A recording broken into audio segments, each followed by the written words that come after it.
मूर्खों का लक्षण ये है कि वो अनावश्यक चीजों पर दिमाग ज्यादा लगाते हैं, काम की बात पे नहीं लगाते हैं। जैसे कई लोग आपको देखेंगे जिनको 300 फोन नंबर याद है,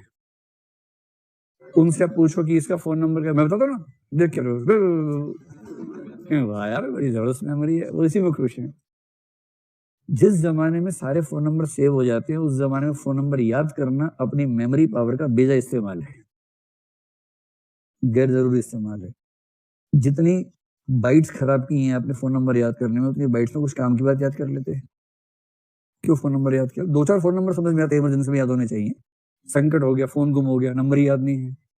2-4-5 नंबर समझ में आते हैं कि याद होने चाहिए, जो जरूरी नंबर है।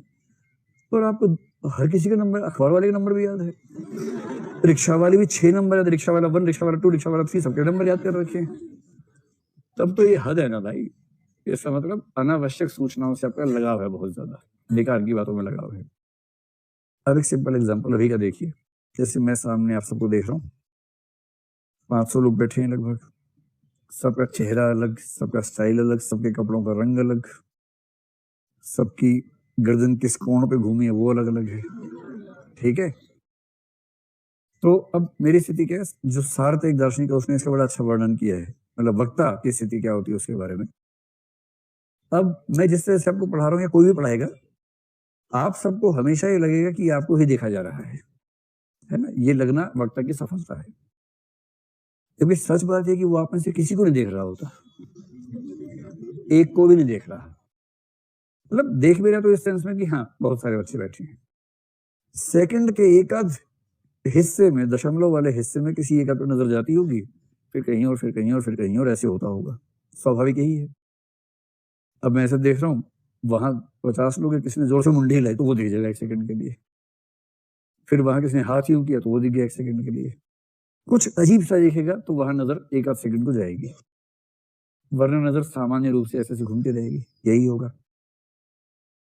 अब अगर कोई कहे कि यार आप क्लास में पढ़ाते हो, सब बच्चों को देखते हो, ये बताओ कि इस नाम के बच्चे ने आज कौन सा रंग का स्वेटर पहना हुआ था,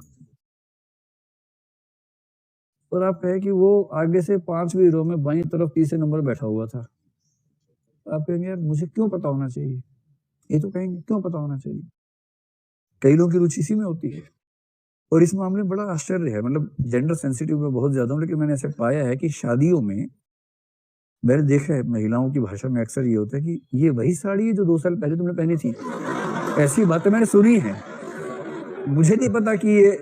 मैं सही बात कह रहा हूँ कि गलत बात कह रहा हूँ, पर मैंने सुना है ऐसा, और मैंने महसूस किया कि पुरुषों को इस बात का पता ही नहीं होता कि पिछली कितनी शादियों से एक ही कमीज पहने काम चला रहे हो, फर्क ही नहीं पड़ता, क्योंकि उनके लिए ये सूचना अनावश्यक सूचना है, और महिलाओं की शायद मजबूरी है, क्योंकि उनके लिए, मैंने कहा था ना एक बार कि सौंदर्य उनके लिए एक मजबूरी का मामला ज्यादा है,